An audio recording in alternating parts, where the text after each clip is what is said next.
Great. So thank you very much for that kind introduction. And as mentioned, I'm going to be talking about making scalable automated hacking systems. So first, a little bit about myself. So I am a principal security engineer at Trail of Bits, which is a small New York-based computer security startup. However, even though we're based in NYC, we have a lot of remote employees, of which I am one, and I'm actually coming to you today from Chicago, and I'm very glad to be here in sunny Hawaii to speak to you guys. So thank you very much for having me. So as you can gather by the title, this talk is going to be talking about automated vulnerability discovery. And this is a really broad topic. So I could give 3 different 1-hour talks on various aspects of this and still not cover everything. So by definition, some stuff is going to have to be left out, since here I've only got 50 minutes. So we are not going to get to everything.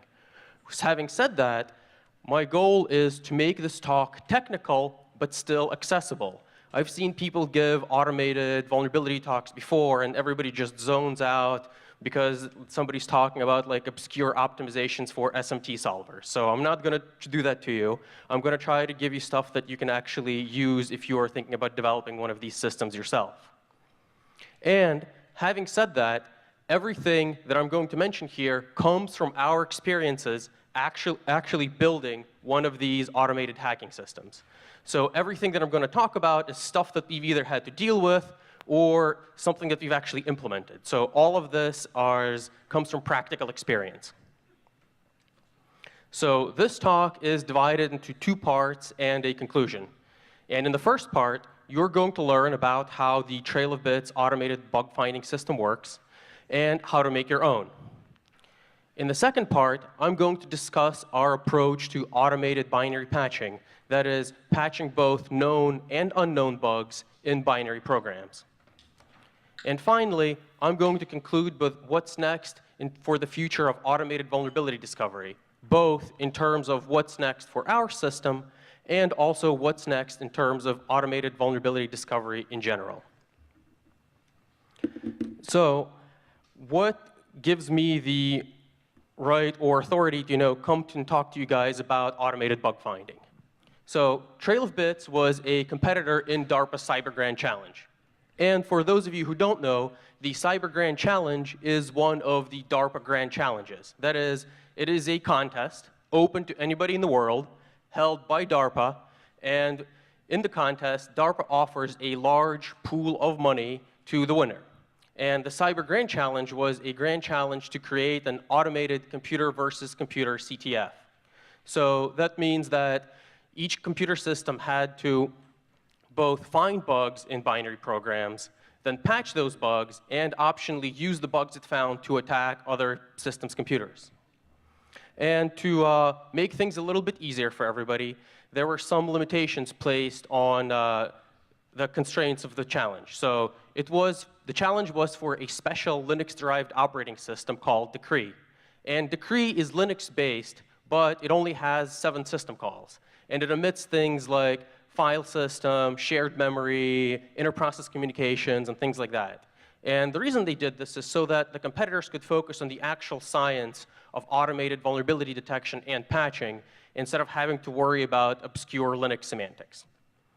And also, the vulnerable programs that you had to find your bugs in were specifically developed for the Grand Challenge. So that is that different companies were contracted out to make special purpose vulnerable programs. And these weren't just like toy trivial applications. Some of these had really deep and complex vulnerabilities. As an example, in one of them, you had to play a game versus the computer. You had to win the game, and then in the high score list, you had to overflow the name buffer for the first place high score. So some of these were really, really challenging to actually identify the bug and fix it. And as a competitor in the CyberGrand challenge, at Trail of Bits, we built Cyberdyne, which was our automated bug finding system and our competitor in the challenge. And if that name seems familiar to you, Cyberdyne is the evil corporation from the Terminator franchise that creates the AI that tries to kill all of humanity. And I was the PI for the Trail of Bits team, meaning I had to handle interactions with DARPA, and I was also in charge of the design and development of our automated bug finding system. And so in the CyberGrand challenge, it was composed of 2 rounds, a qualification round and a final round. And the qualification round was held of June of 2015, which is mostly what I'll be talking about. And the final round is actually going to be held August 4th of this year in Las Vegas, and I would encourage everybody to go. It promises to be super interesting. And so how did we do in the qualification round? Well, we entered our system, and it worked pretty well. So there were 3 different categories to qualify for the finals in the CyberGrand challenge. One of these categories was obviously how many bugs you found. And in terms of that, we finished second among all the competitors. We were number 2 in the amount of bugs found, which was pretty good. Then the next thing you had to do was you had to patch bugs. So you had to patch the bugs you found and still maintain program functionality. And in terms of that, we were 5th. So we patched the 5th most bugs and still maintained functionality, and our patches worked. However, we didn't qualify. And the reason we didn't qualify is because of the 3rd metric, which is the performance of your patched binaries. And in terms of the performance of your patches, that is, how fast or how slow does your patched application run in comparison to the original? And in terms of that, we were dead last. Not like last, but like dead last. However, our loss is your gain. Since we didn't qualify, I am free to be here and talk to you guys about how we designed our system and how the parts that worked well actually performed. And so I can tell you all about automated bug finding while all the other competitors are really busy preparing for the final. So now that we've got that out of the way, let's talk a little bit about automated bug finding.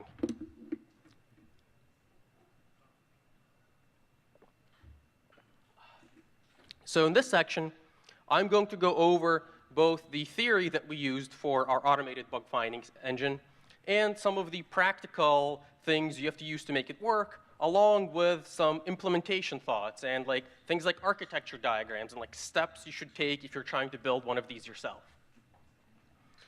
So first, a little bit of automated vulnerability discovery theory. So step 1 is that you cannot write a tool that is going to find you the bugs and just the bugs for an arbitrary program. You can't do it. You're going to run into the halting problem. This is provably impossible. So instead, you have 2 main alternatives of doing bug finding. Your first alternative is that you're going to over-approximate. So that is, whatever analysis you have that's looking at this program is going to overestimate the amount of bugs. It's going to say some things that are bugs which aren't really bugs.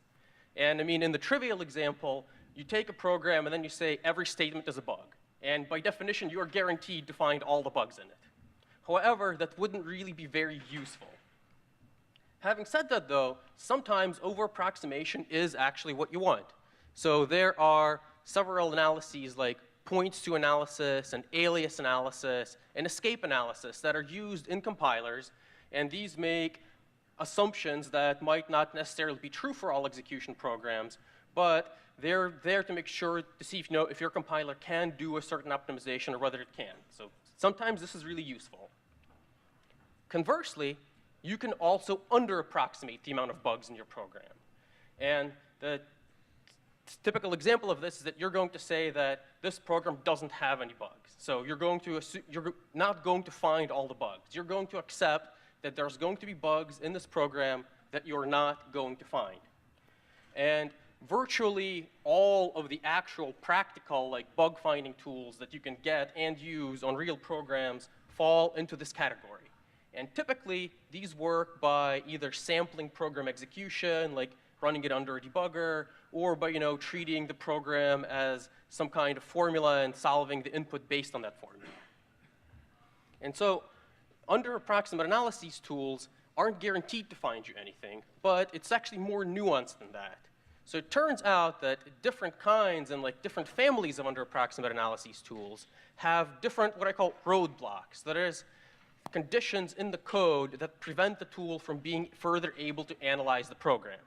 So as an example, let's say we take this conditional where we're comparing your input to a static 32-bit value.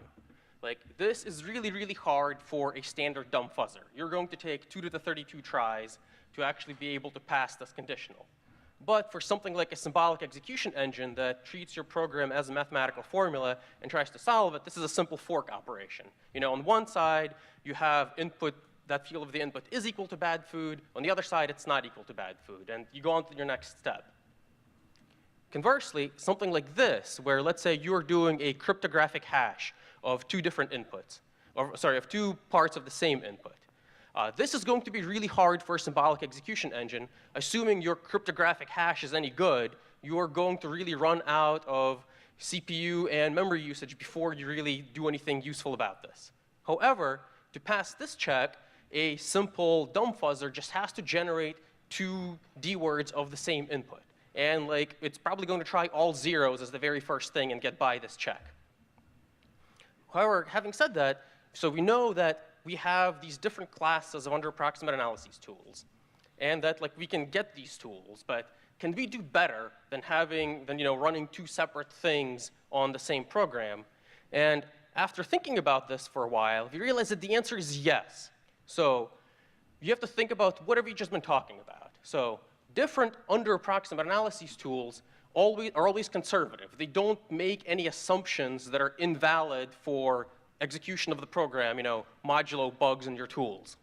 And they operate over the same domain, meaning that they're all analyzing the same stuff. So everything that one tool discovers about your program has to be true for everything the other tool discovers about your program, since they only take truths about the program and they're all analyzing the same thing. So instead of working separately, what if all of your tools could work together and share discoveries? And we call this concept analysis boosting. And the name analysis boosting comes from the field of machine learning, where you have something called classifier boosting, where you have several weak learners that you can combine together to create a single new stronger learner. Similarly, you can take several weaker under-approximate analyses, and you can combine them together to create a single stronger analysis that is greater than the sum of its parts. So that is, this new analysis can combine existing stuff and solve problems that none of the separate algorithms could by themselves. And this is useful to demonstrate as we combine the two previous examples. What if you have something that uses both conditionals in sequence? So this is something that you cannot solve by either of the two analyses alone, but working together, you can. So the symbolic executor would identify that, down this one path, you need to have your input equal to 0x bad food.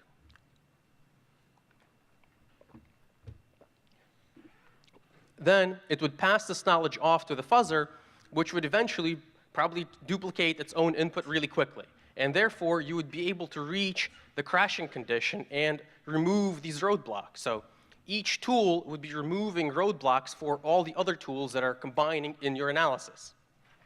However, all of this theory is like really nice to talk about, but how do you actually apply this to real tools? Since you aren't going to, take all of these bug finding tools and then, rip them open and combine their guts into one Omni tool. Like, this is kind of impractical. Nobody has the time to rewrite everything, and we certainly didn't. We had a small team, and we were working on a fairly tight deadline, and so we didn't have time to do this. And we have to be thought about this, though. What can we do to, kind of cheat, to find some kind of approximation to instead combine tools without having to rewrite everything?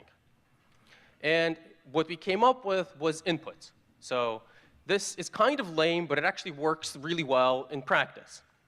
So what happens is that virtually every bug finding tool you're going to get is going to take some corpus of inputs. Like if you're looking at image files, there's going to be some corpus of image files. You're going to give it to this tool, and this tool is going to do whatever it does on them, whether it's, run them through the program and monitor execution and then generate inputs with new coverage, whether it's flip some bits in them and generate you more stuff, or whether it's just read from dev-urandom and like pipe you a random stream. So all of these are going to take some kind of inputs, they're going to do some kind of processing on them, and then they're going to generate another set. And then if you take that set, you can use it in a feedback loop. And this is easiest to show with a nice diagram. So you would start off with some set or corpus of inputs for your target. This could be the null set. And then you would pass the set of inputs on to a set of analyses which don't have to know anything about each other. And this can, in fact, could be like off-the-shelf stuff that you're using. And this is going to do a bunch of processing. It's going to do whatever they do. It's going to produce new inputs. And then when you have these new inputs, you are going to merge them together and put it back in the start, creating a virtuous cycle that combines the separate analyses into a whole that is more than the sum of its parts.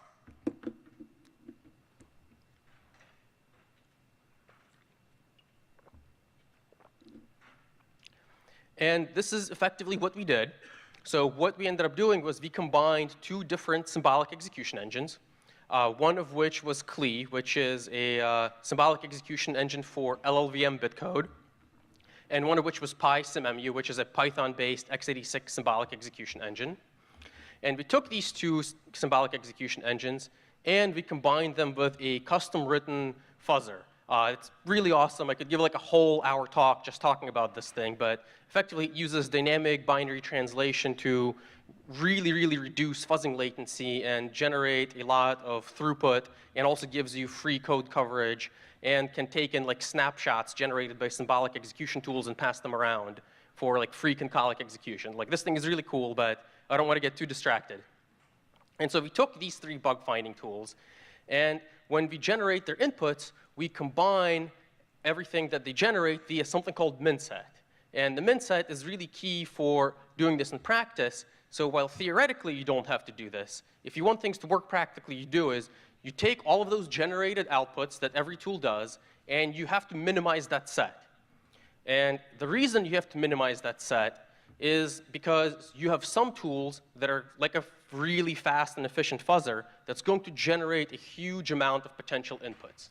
However, a lot of those inputs are really going to be potentially useless because they're not going to give you any new coverage for whatever your coverage metric is.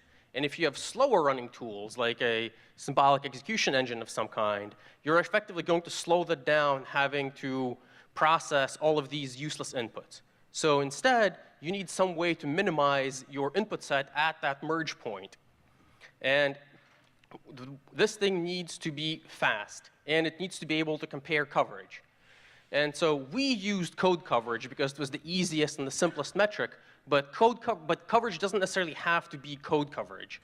It could be, branch coverage, or it could be path coverage, or it could be, depending on what kind of instrumentation you can get, maybe you're only looking after a certain memory value, and you want to have something that checks the range that value can take, and that's going to be your coverage metric. And the most important part is that this doesn't have to be perfect. You don't have to maintain a perfectly minimal set. So remember, the goal of this is to reduce the overall amount of work that all of your tools are going to do. And so you don't have to minimize it to the absolute perfection. You can just minimize it enough. It's OK to have things that have the same coverage as long as you don't miss anything. And what this enables you to do is, let's say, instead of using a cryptographic hash or something really complex to measure code coverage, such as an enormous bitmap, you can use a much smaller and much faster imperfect hash. And you can also use things like probabilistic data structures, since as long as you can measure membership in the set, you're probably going to be OK, and you don't have to be super right about it. So having talked about the theory of how this works and some diagrams, I was going to next talk to you about how you would actually build something like this, and in which order you would build this, and include some really basic architecture diagrams of what pieces go into this thing, which ones you can get off the shelf, and what you're going to have to write by yourself. So in general, in this talk, I've avoided discussing the long struggles we had developing this, which is very entertaining and interesting in its own right. But I'll mention it in this one case, and that most of the steps that you're going to see here are going to appear in the exact opposite order in which we did them. And the reason for that is because the way we did them originally was really wrong, and you shouldn't do that. So learn from our mistakes and do it this way instead. So step one. Step one is you're going to find some analyses to combine. And what you're going to do here is you're going to find different existing off-the-shelf tools. And I would recommend combining things that have different properties. So like maybe you're going to get a dumb fuzzer that just tries random bytes or has some kind of intelligent mutation like Radamza. Take a smart fuzzer like AFF, and then like a symbolic execution engine such as CLE, PySymMu, or something from like the Anger project or like libvex or something. There's a lot of these that are available that you can just get, especially if you're targeting a common operating system. And then after you know what you are combining, you should take your tools and you should wrap them in some kind of manager script. And this script has two purposes. Number one, this script is going to provide a common interface for plugging tools in and out of your analysis boosting engine. So this means that it's going to abstract away absolutely everything as taking some set of inputs and then doing stuff to it and then sending back some set of outputs. The second thing it's going to do is it's going to do housekeeping and resource control. And the reason you need this is because you are going to have stuff that pegs all of your CPUs at 100%. You're going to have something that eats up all of your memory, and then the Linux killer is going to start killing random processes. You're going to fill up your disk, and you want something that actually manages these situations instead of letting them run out of control, especially if you're going to have more than one analysis running on the same machine. You're also going to need to do like resource control and starvation issues, but like that gets kind of complicated. And after you write these scripts and you have your tools, what you're going to do is you're going to write tests for them. And like this is really important, and we didn't do this, and this was a huge mistake because figuring out what went wrong because you can't get to your box since its disk is full and it's out of memory is really difficult. And it's much easier to figure this out at this point before you have a large distributed system where you have to try to SSH into something. And after you write your tests, you're going to set up some kind of shared resources between all of your components. And this is necessary for two reasons. One is that it's going to be a great place to shove in your statistics and performance monitoring engine and like other metrics stuff that you're going to do later. And also having asynchronous communication between everything prevents you from waiting for the slowest tool. And like your slowest tool is going to be really slow. So you want to be able to use new information as you get it. And so to do this, you're going to want some kind of message queue and some kind of distributed storage. And like this doesn't have to be complicated. Like this is all stuff that you can just get for Linux. Like your message queue can be like 0MQ or Rabbit or Redis or like 1,000 other like open source message queues. And your distributed storage can be as simple as a shared folder or like an NFS mount. This doesn't have to be complicated stuff. And this definitely should not be something that you're writing from scratch. Just get off-the-shelf stuff and make your scripts talk to it.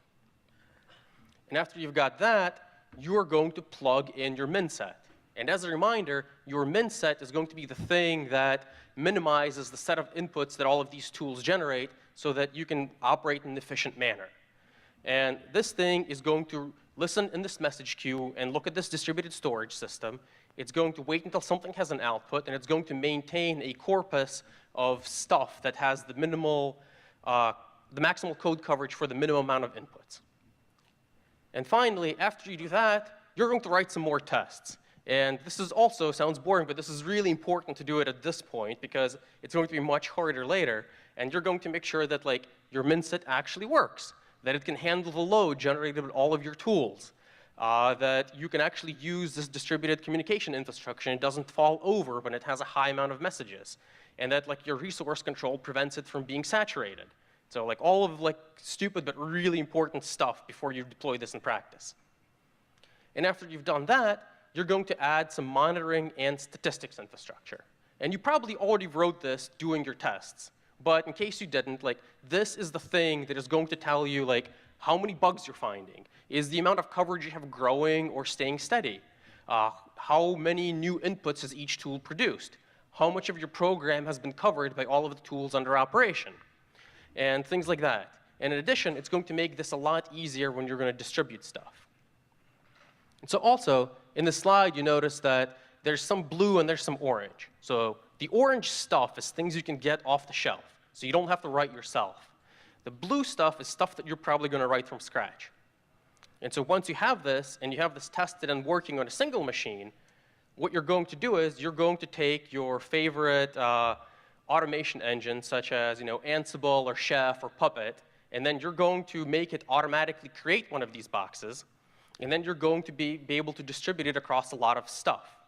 and you're going to write a control and provisioning thing that's going to plug in that statistics engine you just made and create like this awesome dashboard that shows you, number one, your global state, and number two, your local state of how each thing is doing. So you can do the same thing you did before, but on a global level. And then additionally, you're going to find some way to take your input set, partition it, and see how you're all doing.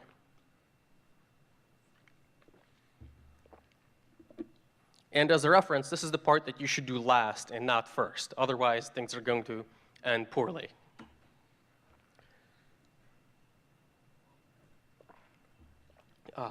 So having said that, we talked a lot about building this system and how it works and like how to engineer it.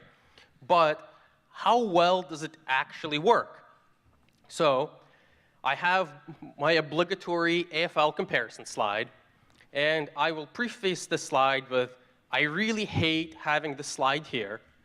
But every time I give a practice talk, the first question that I always get is, so how does this compare to AFL? So I have to have this, and I have to have this long explanation about why it's here. So the reason I hate this slide is twofold. Number one is that the whole point of analysis boosting is that you're not having an either-or situation where you have to take one thing and you have to use that or the other thing. You can use AFL as a part of an analysis boosting system. So you don't have to pick one, you can just use both. The second part that I don't like about this slide is that this is not an apples-to-apples comparison, and benchmarking is really hard. So the numbers that I have for our stuff is things that we measured using the same resources for the same period of time.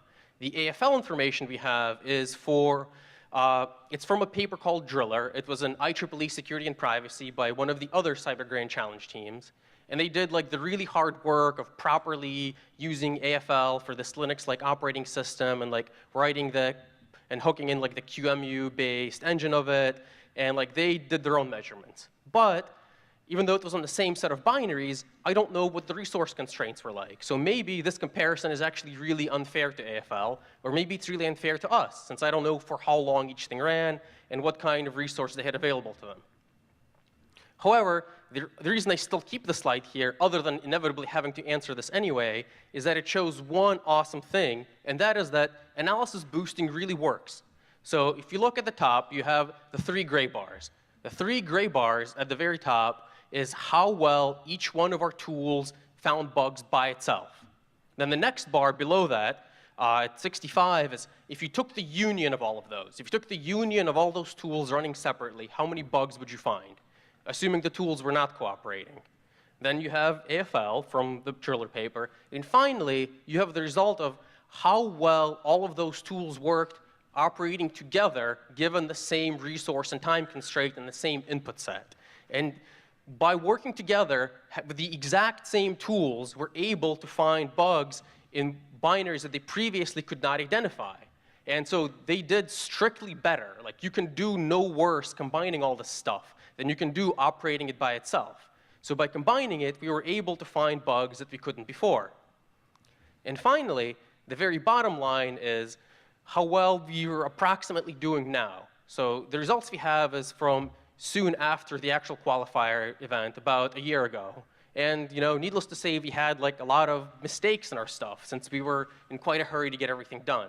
So after fixing it and doing some more iterations, we're doing considerably better. However, this is still an approximate number since doing a real representative test takes several iterations, and it takes a lot of time and a lot of EC2 dollars, which we're simply not willing to spend to get a better benchmark.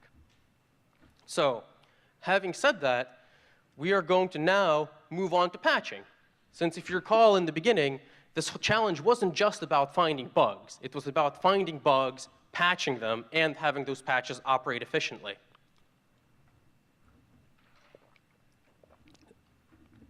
So what do I mean by patching? So in the context of the CyberGrand Challenge qualifying event, patching just means make the binary not crash. And any way you made it not crash, given an input that had previously crashed, it was OK. And this sounds simple, but it gives rise to several interesting situations, which apply to all kinds of patches. So the first thing is, what's your patching method? And by this, I mean, So what are you going to fix? So what a human would do is a human would look at the patch, they would look at the bug, and they would be, okay, I am going to go and I'm going to find the root cause of this, such as a buffer that's too small, and I'm going to fix this and make a bigger buffer. However, that's not your only option. What you could do, for example, is maybe you can find where you read the input, and the bad input has a certain signature, and then you can just read that you have a bad input and exit the program. That's a perfectly valid patch. You have made it not crash on the bad input, and you've preserved the original functionality. The first issue is, what do you fix? Once you know what you're fixing, you have another problem, which is, how do you actually apply the fix that you just created? So this binary, it has code in it that needs to run. And as any binary, it has a whole bunch of references to other pieces of the program, both in code and data. And for the CyberGrand challenge, these were all statically linked, and they didn't have relocations. So you have the problem, what's a pointer and what's not a pointer? How do I know where I can safely put my code in? And finally, after you potentially know how to fix it, you have to think about the other issue is, have I reached every possible way to get to this code? And also, what happens if I haven't found the bug? Since if you recall from the graphs, we only found bugs in about half of the challenge binaries. There were 131 total. We found bugs in 65 of them. So if you don't know the bug, how are you going to patch the program, since you need to patch it to score? And I'm going to discuss the solutions we had to each of these problems. So for the patching method, we chose to simply prevent access to invalid memory. And the reason and the way we did this has to do with, number one, both the effort required in doing this and our actual patching mechanics. And the reason we did this is, number one, this was the least effort way to do it, since figuring out how to root cause the issue once you have a crash is really, really hard, especially how to do it automatically on binaries you've never seen before. So it was easier to just fix the effects. And the other issue is because of the mechanics that we used. And the way we patch stuff is, we would take a binary, we would translate this binary to LLVM bitcode, and LLVM bitcode is an intermediate representation used by the LLVM compiler infrastructure, and it's like a, think of it as a typed assembly language in static single assignment form. And because of the way we patched it, it was really easy to identify all places where you allocate memory and keep a nice bitmap of memory and its permissions. And I'm going to talk a little more about our actual LLVM-based patching methodology. So first of all, why did we do this? So the reason we did this is several-fold. One is we already had an x86 to LLVM translator called Mixema. It's open source. I co-wrote it. And so, I guess when you have a hammer, everything looks like a nail. And so we're like, yeah, let's, translate these things to LLVM. And once you have something in LLVM, your actual methods of patching become really broad. So it's super, super easy to add and remove code at will, since this is, after all, an IR meant to be used in a compiler. And so you can do things like instrument every memory allocation or instrument every single memory access. And that's like a 20, 30 line LLVM pass. It's really easy to do. And you can add patches of arbitrary size and complexity and have them re-emitted as a working program. Because after all, this thing has all the plumbing to take this intermediate representation and output it as a binary. And additionally, by translating this binary instead of keeping it in its raw form, we also get a built-in binary diversity.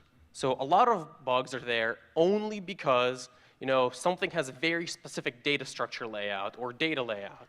And whenever this gets changed, that bug just disappears by itself. So this was another additional benefit. Finally, you have the issue of what do you do? How do you decide where to patch? Have you covered every single way to get to where you are? And also, how do you patch stuff where you don't know where the bug is? And this led to two different patching methodologies, which I like to call specific patching and generic patching. So first, let's start off with specific patching. So we have this thing that finds bugs that I just talked a lot about describing, and it worked pretty well. So why not just use that thing to find the bugs and then only put in the patch in the area where you're crashing the program?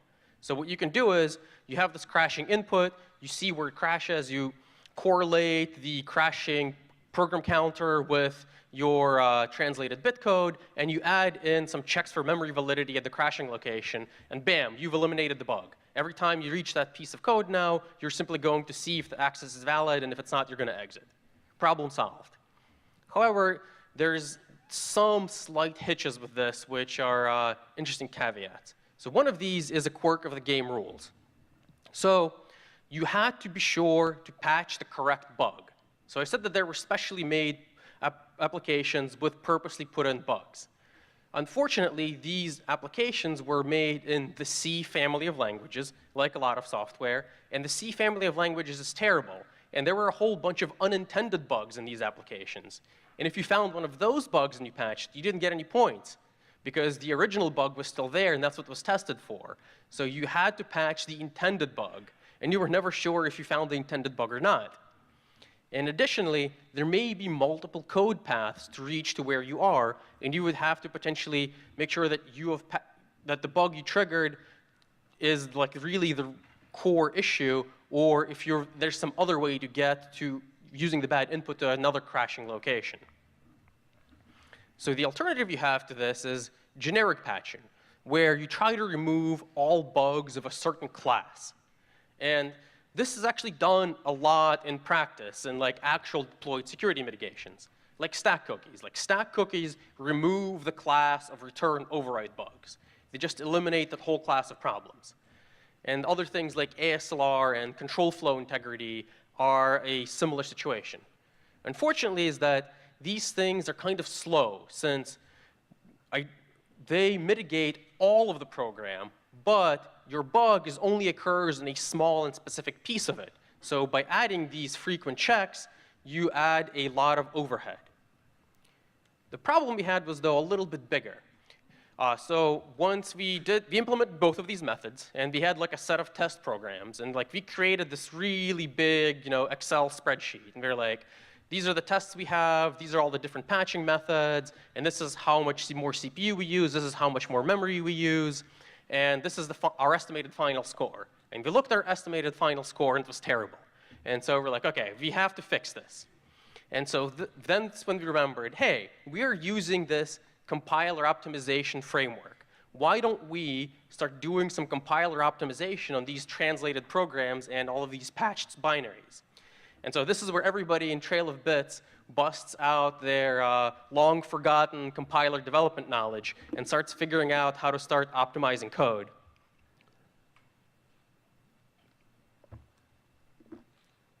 So I'm going to go through like this Rocky-like montage of stuff we actually did to try and make these programs run faster. Number one is something we call CrossBlock Deadstore elimination. So a dead store is, if you write to a value, you never read from it, you write to it again. You never had to do the first write. It's dead. But normally, LLVM does this for single blocks. We extended this across basic blocks to operate over a whole function. When we're translating, we can actually see, which registers a program uses until you run up to an ABI boundary where certain registers are killed. And if certain registers are killed at the ABI boundary, you can look back during translation, and then you can eliminate translating the instructions that touch those registers because they're not going to be used. So you can actually eliminate parts of the program. You could do things like a dominator tree traversal, which is you sort your program by blocks that are executed first, and every child block in this tree is executed after the parent block. And what this lets you do is, let's say you saw that you inserted your patch deep in a function in some kind of loop. Instead, if that value that you're trying to attest is valid is only set somewhere at the top, you can take your patch and you can move it up to the top and only execute once instead of execute it repeatedly. A realization that we had is that until you read data from the user, you don't need to patch anything, since by definition that code isn't the code that's not touchable from the place where we read user data can't have a crashing bug. So you could do data flow from the one system call that reads user input, and then you could see in your program, like, which is the set of potential code that I may touch from this, which I actually need to fix. So you can, instead of trying to apply your generic patches to everything, you can apply your generic patches to a subset of the program. And since this was operating in like a real like compiler development framework, it's super easy to mix and match all of these things. You can just pipe the intermediate representation between them, or any subset or combination of them that you want, and apply them in different sequences and see which one is the most optimal method of patching. And like, so we did this, and we spent a lot of time optimizing. Like, this was towards like close to the very end of the competition deadline, and like we thought we were good to go. Like, we knew that our programs are slow, but we didn't think they were that slow. And like, due to a variety of factors, which I'm not really going to get into now because I'm going to run out of time, but you can talk to me afterwards if you want, it wasn't fast enough. Like, we were still dead last in performance, as a reminder. But we tried. We tried really, really hard. So if you are patching stuff by translating your binaries to LLVM, don't rely on them really operating quickly.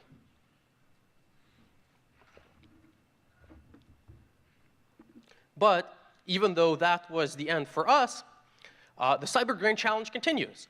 The finals are going to be held in August 4th of this year, and they are co-located with DEF CON in Las Vegas. It is free to enter. It is not at DEF CON. It is co-located with it, so you do not need a DEF CON badge to see the CyberGrand challenge finals. I'm going to be there. I think it's going to be super exciting. I would really encourage everybody to go. And it was also announced last year that the winning computer CyberGrand challenge team is going to face the winning human CTF team. So there's going to be a human versus computer contest of the two winners, which is going to be really awesome in itself. So also, what was next for Cyberdyne? Well, so we were really sad we didn't qualify, but after sitting down and looking back on it, we realized, well, we have like this bug finding system. What are we going to do with it? And so we're like, we're going to find Linux bugs. And if you recall, this thing wasn't meant to run on Linux. It's meant to run on a Linux-like operating system. So instead of porting this thing to Linux, instead, the easier option was to port the targets that we want to look at to Decree, the operating system this thing runs on. So I have a version of libc, like a stubbed out one, that essentially fakes a lot of the Linuxy features your actual application may want to use. And I can rebuild stuff with source to retarget this operating system and link it with this fake libc, and like, it'll work. Like, if you ran it, and it'll work, and it will find, like, if you verified it on stuff with known CVEs, like, it'll find Linux bugs. The other thing that we want to do is we want to integrate more tools and knowledge. So top of the list is, I mentioned AFL before, and like, I would love to integrate AFL, but it was like really complicated. However, I saw that NCC Group had something called Project Triforce, which is probably going to make this a lot easier. I really wanted to do this before the conference, but I'm just super busy and I didn't have time, but this is like on my list of stuff to do. And I've also wanted to do things like integrate grammar-based fuzzers or information from your compiler and your source code, because this could really help, for instance, with coverage metrics. Like so this is meant to run on binaries, but if you're not running this on binaries, if you're running this on stuff you originally have source for, you have a lot more options. Also, I'd really love to add broader library support so we can test it on more applications. Since I have a libc, but I don't have a libc++. That's been a little bit more of a lift. It's totally doable. It's just something that needs to be done. But I do think that automating a lot of stuff is in the future. And I think that automation is going to really help people who audit software. We aren't going to replace humans, but we are going to make their job a lot easier, since you can have this automated system do a lot of the really, really boring work, especially of stuff that you haven't seen before. So you can take this thing, you can give it a binary or maybe stuff you have source for, and let it churn on it for a while while you research more in depth of what you're looking for. And it's going to give you, some kind of confidence measurement of like, I either found these bugs that are definitely there, and like, here's the input that will trigger them, or it's going to do something like, say, I looked at the following paths in your program, And I know that I was not able to find bugs in these paths. However, this is the stuff I couldn't see. And then the human can look at the stuff that was missed, thereby letting you avoid doing like all of the boring work at looking at the whole thing, where you can have a robot give you a high-quality estimate saying that there's probably nothing in this part, but check this other part instead. And to test this, Trail of Bits is actually doing a pilot of a semi-automated / fully automated audit of zlib for the Mozilla Foundation. So zlib runs in pretty much every product that Mozilla has, and we are doing an automated audit of it with the current version of the tools, and we're seeing, how well is this actually going to work. Like, we don't expect to find anything. zlib has been combed over really, really thoroughly. But it would be nice if, let's say, we could have this automated system give us a confidence measurement and say, like, this is how much stuff I was able to find out about zlib automatically. Therefore, as a human, you would have only had to check these other pieces. And eventually, what we would like to do is we would like to be able to extend this idea to more open source software. Since if you can automate away a lot of the really easy tasks, we could create something where we would just automatically audit open source software and make the world a more bug-free place for everyone. Thank you.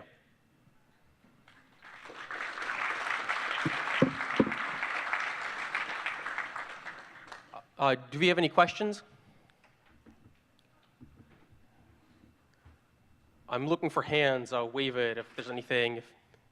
Yes, over here.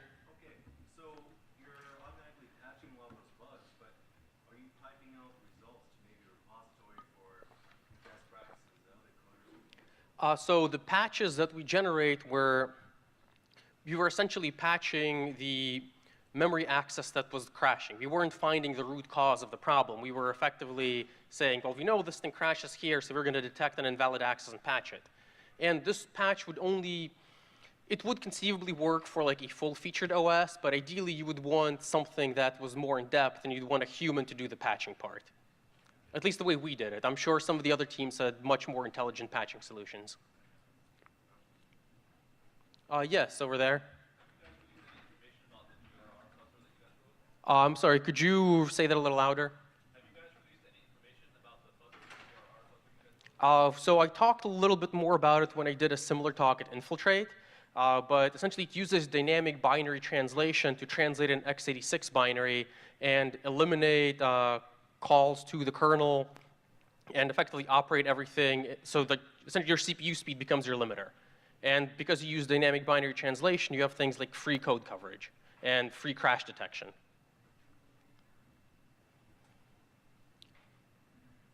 Is there anything else?